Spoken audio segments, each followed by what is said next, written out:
Welcome to Consortium News Video. I'm Robert Parry. On July 25th, the House Judiciary Committee held hearings on George W. Bush's abuses of presidential powers. At the start, Republicans reminded everyone that House rules barred personal attacks on Bush. But that didn't stop Republicans from lashing out at one of their favorite whipping boys, former Ambassador Joseph Wilson. Representative Steve King of Iowa flourished two pieces of evidence supposedly showing Wilson to be a perjurer and vindicating President Bush's old claim that Iraq had covertly sought yellow cake uranium from Niger.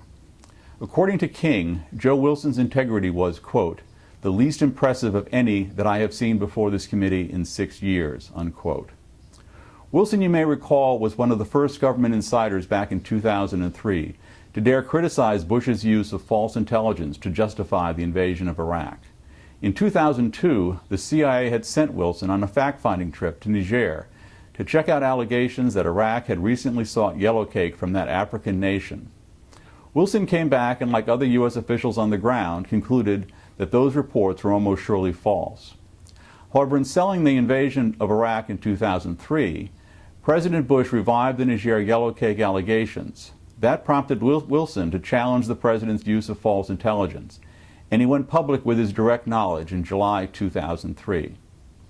The White House, along with friendly Republicans and allies in the U.S. news media, then went after Wilson in a campaign that included exposing the fact that his wife, Valerie Plame Wilson, worked as a covert intelligence officer at the CIA.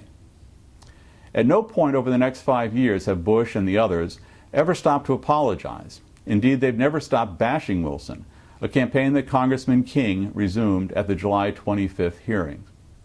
To make his case, King cited the CIA's now declassified report on its debriefing of Wilson after he returned from Niger in 2002. King said the CIA report revealed that Wilson had spoken with Niger's former Prime Minister Ibrahim Mayaki, and that Mayaki had suspected that an Iraqi trade delegation in 1999 might be interested in buying yellow cake.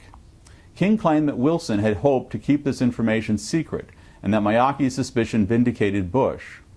The reality, however, is that Wilson's account always included this element of Mayaki's suspicion. Wilson also explained how Mayaki's suspicion turned out to be unfounded. The Iraqi delegation never sought to buy yellow cake, and indeed did not. King's other new evidence was the recent press report that the current Iraqi government has sold tons of leftover yellow cake uranium to Canada. Over the past few weeks, this factlet has been flying around the right-wing media as proof that Bush was correct in his yellow cake claims and that Wilson was wrong. However, the reality again is quite different.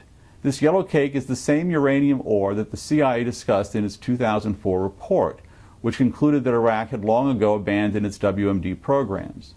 The CIA reported that the yellow cake was obtained by Iraq almost 30 years ago and has been sitting in warehouses since the Iraqi nuclear program was destroyed in 1990 and 91 during the first Persian Gulf War.